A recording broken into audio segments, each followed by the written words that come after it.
इरफान खान की उम्र 22 साल थी और 29 सितंबर 2008 में मालेगांव के भिक्खू चौक पर होने वाले ब्लास्ट में उनकी जान गई। वो ऑटो रिक्शा चलाते थे। उनका परिवार अभी हमारे साथ मौजूद है। मुंबई हाई कोर्ट ने इस पूरे मामले में 17 साल बाद सारे आरोपियों को सबूतों के अभाव की वजह से बरी कर दिया है और इसके साथ साथ कोर्ट ने मृतक के परिवार वालों को 2 लाख रुपए मुआवजा देने का ऐलान किया है, जबकि जख्मियों के लिए 50,000 का। हमारे साथ जो है जो इरफान मृतक है, उनके माँ, उनके चाचा, उनके भाई यानी पूरा खानदान हमारे साथ मौजूद है। उनके पिता की डेथ हो चुकी है। शायद उस दौरान जो है उनको अगर आज वो होते तो वो भी जो है इस बात को देखते कि जिस तरह से उनके बेटे ने इस ब्लास्ट में जान गंवाई और आरोपियों को बरी कर दिया गया। हमारे साथ इरफान का परिवार मौजूद है, उनके भाई गुफरान मौजूद है, इनसे बातचीत करेंगे। उनकी वालदा, उनकी माता मौजूद है हमारे साथ, इनसे बातचीत करेंगे। कोर्ट का जो फैसला आया है, किस नज़रिए से आप देखती हैं? गलत है, क्योंकि जो फैसला है तो उसको सजा देना चाहिए था। उन्होंने बाइज्जत बड़ी करे, ये गलत करे। क्या हुआ था उस दिन की बात मुझे बताएंगे कि जब आपके बेटे का जो है क्या हुआ था उस दिन के बारे में आप बताइए। उस दिन ऐसा था कि इरफान खान ऑटो रिक्शा चलाते थे और वो ऑटो रिक्शा खड़ी करके भिक्खू चौक में होटल में चाय पीने गए थे और चाय पीते वक्त तो वो ब्लास्ट हुआ था और वो वहीं पे जख्मी हुए। जख्मी होने के बाद उनको फारान अस्पताल ले गया। मैं वहाँ फारान पहुँचा तो फारान सर ने उसको चेकअप करे तो बोले यार ज़्यादा सीरियस मामला है, इनको वो नासिक ले जाओ। नासिक के सूल में ले गए तो आधे घंटा 1 घंटे वहाँ रखने के बाद ये हुआ कि यार ये बहुत ज़्यादा बॉम्बे लेके जाना पड़ेगा, ज़्यादा मामला इनका। तो बॉम्बे के जेजे अस्पताल में ले गया और उसको फिर 12 घंटे के बाद उसकी डेथ हो गई जेजे अस्पताल में। मुंबई हाई कोर्ट का जो फैसला आया है, इस फैसले में कोर्ट ने यह भी कहा है कि मृतक जो है उनके परिवार को 2 लाख रुपए का मुआवजा, जो जख्मी है उन्हें 50,000 रुपए का। क्या इससे आप संतुष्ट हैं और कोर्ट के इस फैसले से क्या आप संतुष्ट हैं? नहीं, संतुष्ट तो नहीं है। देखो, जान गई है बच्चे की और नौजवान बच्चा था। आज वो कमाना चाहता तो 2 से 10 लाख से ऊपर कमा लेता था। 2 लाख का क्या मतलब आ रहा है? सब कुछ पैसे ही नहीं है, बच्चे की जान बचने चाहिए। मसला कैसा है, एक परिवार हमारा होता तो आज बच्चे की शादी होती, उसके बच्चे भी होते। बहरहाल जो भी हुकूमत का फैसला आया है हमको नामंजूर है और जमातुल उलमा हमारे साथ रहेंगी। अगर जमातुल उलमा आगे जाती है तो हम भी उनके साथ जाएंगे।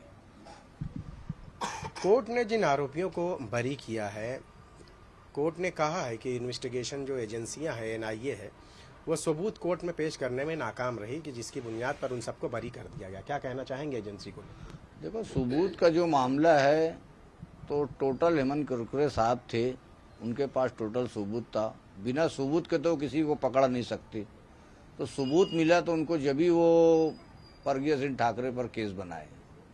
अब वो हेमंत कुरकुरे साहब नहीं है, अब उसको सबूत कहाँ तक के सही है, कहाँ तक के गलत है, ये जज या कोर्ट या सरकार का फैसला है।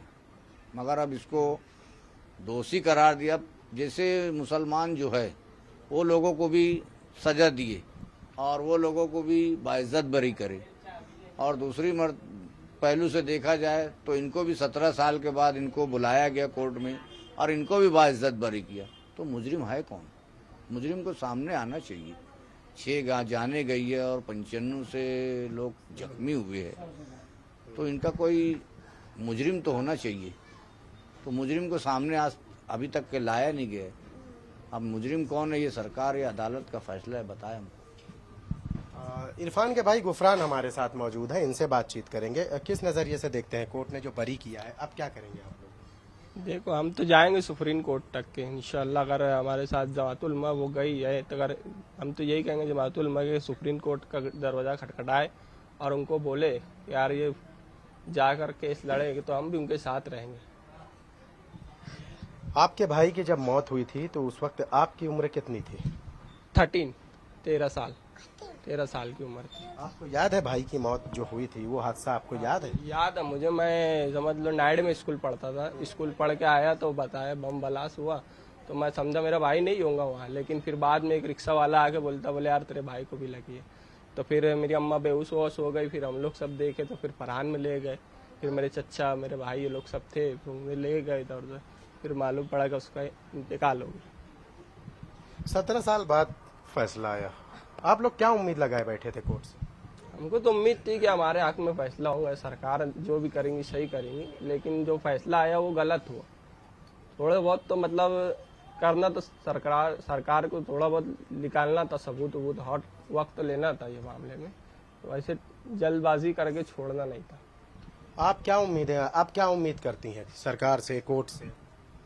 वही उसको सजा दे, जिन्हें करा उसको सजा होना, नहीं सजा है तो फिर ऊपर तो उसको सजा मिलना है।